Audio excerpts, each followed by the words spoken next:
आज 78वें स्वतंत्रता दिवस, स्वाधीनता दिवस को देश मना रहा है।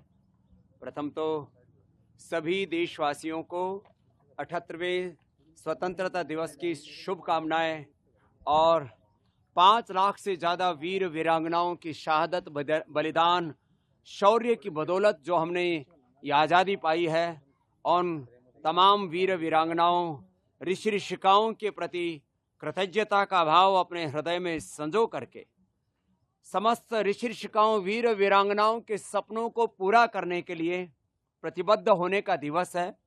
और हमारी प्रतिबद्धता है कि हम राजनीतिक आज़ादी के साथ साथ इस देश में आर्थिक आज़ादी के लिए एक बड़ी क्रांति कर रहे हैं और करेंगे, क्योंकि पूरी दुनिया की संपत्ति पर, संसाधनों पर, वैभव ऐश्वर्य पर 1% से भी कम लोगों का एकाधिकार है। उन साम्राज्यवादी ताकतों ने अपने क्रूर पाशों में पूरी दुनिया की सारी संपत्ति को एक तरह से रौंद रखा है, उन्होंने अपने हाथों में जकड़ रखा है। तो इस देश को आर्थिक आजादी मिले। ईस्ट इंडिया कंपनी से लेकर के ब्रिटिशर्स ने 1000 लाख करोड़ रुपए की इस देश में लूट की। अभी भी लाखों करोड़ की अर्थव्यवस्था पर भारत के शेयर मार्केट से लेकर के, भारत के एफएमसीजी सेक्टर से लेकर के ऑटोमोबाइल, मोबाइल, एग्रीकल्चर इंडस्ट्री में एमएनसीज का बहुत बड़ा आधिपत्य है। और किसी भी स्वाधीन राष्ट्र के लिए बहुत शर्मनाक होता है कि इस देश की अर्थव्यवस्था यदि आजाद नहीं होती है, विदेशी हाथों की गुलाम होती है, तो कभी भी देश पूर्ण सम्मान और स्वाभिमान के साथ, पूर्ण आजादी के साथ जी नहीं सकता है। तो हमने इस बार के 78वें स्वाधीनता दिवस पर यह संकल्प किया है कि हम इस देश में आर्थिक आजादी लाएंगे, स्वदेशी के अभियान को और मुखर करेंगे, शिक्षा की आजादी, मैकाले की शिक्षा के स्थान पर पतंजलि गुरुकुलम, आचार्य कुलम पतंजलि विश्वविद्यालय और भारतीय शिक्षा बोर्ड के माध्यम से हम मैकाले की शिक्षा पद्धति, जिसमें पढ़े लिखे बेरोजगारों की एक फौज तैयार हो रही है, आगे चल करके उस सामाजिक विद्रोह का कारण बन सकती है। तो हम शिक्षा संस्कार मूलक हो, रोजगार मूलक हो, उसमें स्वाभिमान हो, सम्मान हो, नैतिकता हो, मानवीयता हो, कि बच्चे कभी, युवा कभी देश के खिलाफ बगावत ना करें। जो बगावत हमने बांग्लादेश में देखी, जो बगावत हमने श्रीलंका में देखी, पाकिस्तान और अफगानिस्तान सहित पूरी दुनिया के मिडिल ईस्ट में ये बहुत बड़ा उपद्रव हो रहा है। तो हम एक ऐसे संस्कार मूलक शिक्षा के बीज इस देश में बोएंगे जिससे कि शिक्षा की स्वाधीनता मिले। चिकित्सा की स्वाधीनता का तो अभी बहुत बड़ा सपना बाकी है, क्योंकि एलोपैथी की जहरीली दवाइयां खा खा करके करोड़ों लोगों की मौत हर साल हो रही है। हमने दुनिया का इतिहास पढ़ा है कि ब्रिटिशर्स ने पूरी दुनिया में अपना राजनीतिक साम्राज्य कायम करने के लिए 10 करोड़ से ज्यादा लोगों का कत्ल किया। ऐसे ही इस्लाम के नाम पर भी करोड़ों लोगों का कत्ल हुआ है।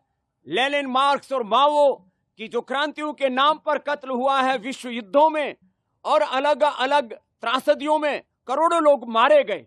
लेकिन हर साल करोड़ों लोग निर्दोष मर रहे हैं जहरीली दवाइयां, सिंथेटिक दवाइयां खा खा करके। जो चिकित्सा की स्वाधीनता का आंदोलन है, पतंजलि वेलनेस योगग्राम निरामयम, इसको हम और मुखर करेंगे। एक तरफ आर्थिक आजादी, दूसरी तरफ शिक्षा और चिकित्सा की आजादी, तीसरी तरफ सांस्कृतिक और वैचारिक आजादी, और रोगों से, नशा से, वासना से इस देश को आजादी दिलाने के लिए। क्योंकि जिस तरह से सोशल मीडिया के माध्यम से एक बहुत बड़ा वैचारिक युद्ध चल रहा है, उसमें भारत के बच्चे और जवान बर्बाद हो रहे हैं। इस तरह से लोगों के दिली दिमागों में वासनाओं की आग भड़क रही है। आए दिन दुराचार, अनाचार, व्यभिचार, गैंगरेप की घटनाएं हो रही हैं। इसका एक कारण है हम योग विमुख या तो हो गए और कर दिए गए, और पूरे देश में तांडव हो रहा है। भारत भूमि जो ऋषियों की भूमि है, वहां पर जब हम गैंगरेप जैसी घटनाओं को देखते हैं तो हृदय कांप उठता है। तो पतंजलि का इस संकल्प है, हमने इस बार इस 78वें आजादी के स्वाधीनता के दिवस पर यह संकल्प लिया है कि हम इस देश में राजनीतिक आजादी के साथ साथ ये शिक्षा की, चिकित्सा की, आर्थिक आजादी और वैचारिक सांस्कृतिक आजादी के साथ रोग और नशा वासनाओं से इस देश को आजादी दिला करके 5 प्रकार की इस आजादी के अभियान को हम मुखर रूप से पूरे देश में बढ़ाएंगे और इस भारत को स्वस्थ, समृद्ध, संस्कारवान और परम वैभवशाली बनाने के लिए एक बड़ी भूमिका पतंजलि की ओर से निभाएंगे। और ये निभाई है पिछले 30-35 वर्षों में पतंजलि अपनी भूमिका। हम 50 वर्षों से इस योग और कर्मयोग के पथ पर चल रहे हैं, अखंड प्रचंड पुरुषार्थ कर रहे हैं। आप जानते हैं, सब हरिद्वार वासी, शून्य से यात्रा पतंजलि की शुरू हुई और आज यहां तक पहुंचे। हमने अपने कर्म को अपना धर्म माना है। एक वो वक्त था जब लोगों ने अपनी शहादत, अपने बलिदान देकर के इस देश को आजादी दिलाई थी। आज अपनी जान देने की, शहादत देने की, कुर्बानी देने की जरूरत नहीं है। अपने कर्म से, अपने कर्म को अपना धर्म मान करके राष्ट्र धर्म के रूप में अखंड प्रचंड पुरुषार्थ करते हुए भारत को सशक्त बनाने की आवश्यकता है और वो भूमिका पतंजलि निभा रहा है। कि अमेरिका ने सब कुछ करवाया, इस बारे में क्या कहना है?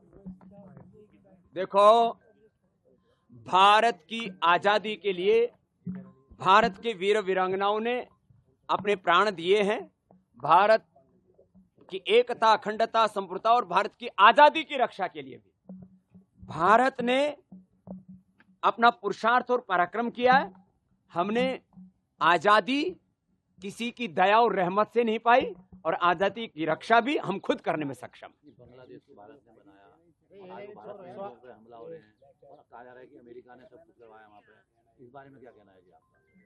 देखो, जो बांग्लादेश में हुआ, जो इससे पहले श्रीलंका में हुआ और अलग अलग मिडिल ईस्ट के कुछ देशों में हुआ, इसमें वैश्विक ताकतें अलग अलग प्रकार के षड्यंत्र करती रही हैं, आगे भी करेंगी। एक ही समाधान है, भारत की एकता, अखंडता, संप्रभुता को हम बना के रखें, भारत को इतना शक्तिशाली बना लें कि भारत या भारत के जो पड़ोसी देश हैं वहां पर कोई षड्यंत्र ना कर सकें।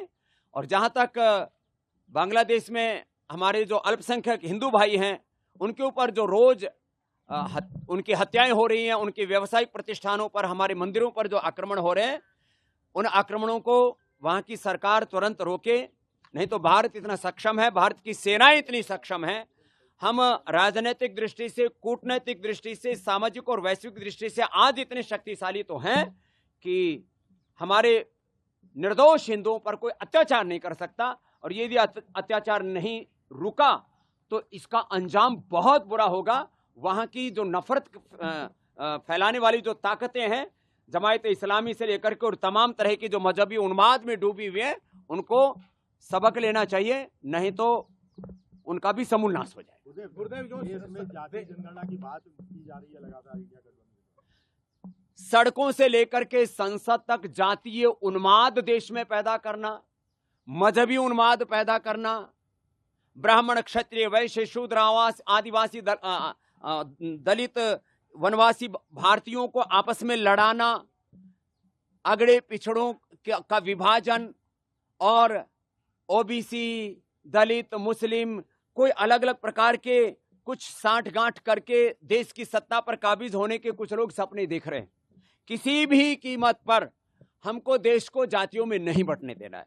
किसी भी कीमत पर देश में मजहबी उन्माद, जातीय उन्माद, भाषावाद, प्रांतवाद और अलग अलग प्रकार के वैचारिक उन्माद और मजहबी उन्मादों से इस देश को बचाना है। इस बार के स्वाधीनता दिवस पर यह सबसे बड़ा संकल्प लेना ही होगा। सरहदों पर जिस तरह से तस्वीरें सामने आ रही है, हमारे उत्तराखंड के भी कैप्टन भी शहीद हो गए। देखिए, सरहदों की रक्षा के लिए ये शहादत का सिलसिला अभी भी चल रहा है, लेकिन यह किसी भी समर्थ देश के लिए शोभनीय नहीं है। इसलिए हमें ऐसे प्रयत्न तो करने ही पड़ेंगे, हमारे जवानों की कम से कम शहादत हो।